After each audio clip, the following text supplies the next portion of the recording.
दिल्ली के सबसे प्राचीन मंदिरों में से एक झंडेवाला मंदिर का इतिहास 18वीं सदी से शुरू होता है, जब अंग्रेजों का साम्राज्य सारी दुनिया में फैल रहा था और मुगल सल्तनत अपनी आखिरी सांसें ले रही थी।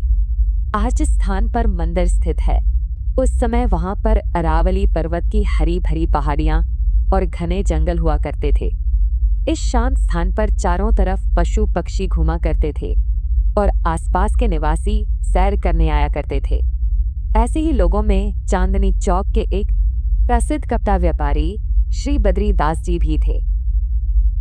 श्री बद्रीदास माता वैष्णो देवी के परम भक्त थे और वे नियमित रूप से इस पहाड़ी स्थान पर सैर करने आते थे और कभी कभी ध्यान में लीन हो जाते थे।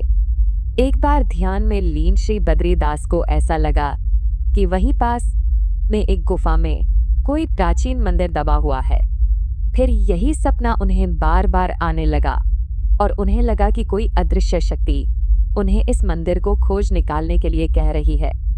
इस अनोखी अनुभूति के बाद श्री बद्रीदास ने उस स्थान को खोजने में पूरा जोर लगा दिया और एक दिन स्वप्न में दिखाई दिए एक छोटे से झरने के पास खुदाई करते समय गहरी गुफा में एक मूर्ति दिखाई दी।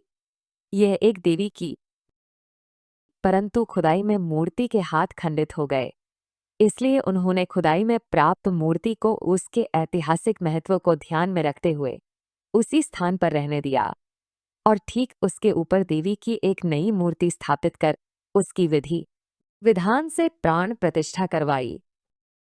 इस अवसर पर मंदिर के ऊपर एक बहुत बड़ा ध्वज लगाया गया, जो पहाड़ी पर स्थित होने के कारण दूर दूर तक दिखाई देता था, जिसके कारण कालांतर में यह मंदिर झंडेवाला मंदिर के नाम से प्रसिद्ध हो गया। खुदाई में प्राप्त मूर्ति जिस स्थान पर स्थापित है, वह स्थान गुफा वाली माता के नाम से विख्यात हो गया। गुफा वाली देवी जी के खंडित हाथों के स्थान पर चांदी के हाथ लगाए गए और इस मूर्ति की पूजा भी पूर्ण विधि विधान से की जाने लगी। वहीं पर खुदाई में प्राप्त एक चट्टान के ऊपर बने शिवलिंग को भी स्थापित किया गया है, जिस पर नाग नागिन का जोड़ा उकेरा हुआ है। यह प्राचीन गुफा वाली माता और शिवलिंग भी भक्तों की श्रद्धा का केंद्र है। इसी गुफा में जगाई गई ज्योतियां भी लगभग 8 दशकों से अखंड रूप में जल रही है। जमाना बदलता गया, साथ ही साथ मंदिर का स्वरूप बदलने लगा और धीरे धीरे हरी भरी अरावली की पहाड़ियों के स्थान पर भवन इमारतें बनने लगी। ये स्थान राजधानी के सेंटर में one of the busiest places में से है, जिसमें पहाड़गंज, करोल बाग, सदर बाजार, झंडेवालान आते हैं। जहां हरे भरे जंगल हुआ करते थे, वहां अब प्रदूषण फैल रहा है। ये कहानी एक तरफ माता की महिमा दिखाती है और दूसरी तरफ इंसानों की लापरवाही। हम झंडेवाली माता से इस बात की प्रार्थना करते हैं कि इस प्रदूषण रूपी राक्षस को काबू करने में इंसानों की मदद करें और अपनी कृपा अपने भक्तों पर हमेशा बनाए रखें।